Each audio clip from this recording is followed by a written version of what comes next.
we have no idea how much better they would get just because of that. So there's this weird dynamic that's part of the existential system of ideas between human vulnerability, social judgment, both of which are major causes of suffering, and the failure of individuals to adopt the responsibility that they know they should adopt. It isn't merely that your fate depends on whether or not you get your act together and to what degree you decide that you're going to live out your own genuine being. It isn't only your fate, it's the fate of everyone that you're networked with.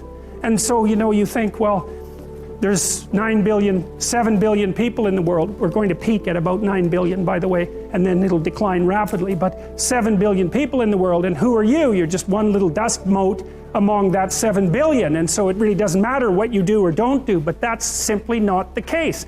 It's the wrong model, because you're at the center of a network. You're a node in a network. Of course, that's even more true now that we have social media. You'll know 1,000 people, at least over the course of your life, and they'll know 1,000 people each, and that puts you one person away from 1 million, and 2 persons away from 1 billion.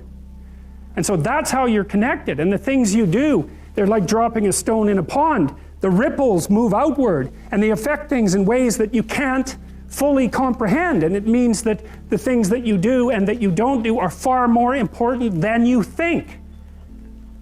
And so if you act that way, of course, the terror of realizing that is that it actually starts to matter what you do, and you might say, well, that's better than living a meaningless existence. It's better for it to matter. But I mean, if you really asked yourself, would you be so sure if you had the choice? I can live with no responsibility whatsoever. The price I pay is that nothing matters.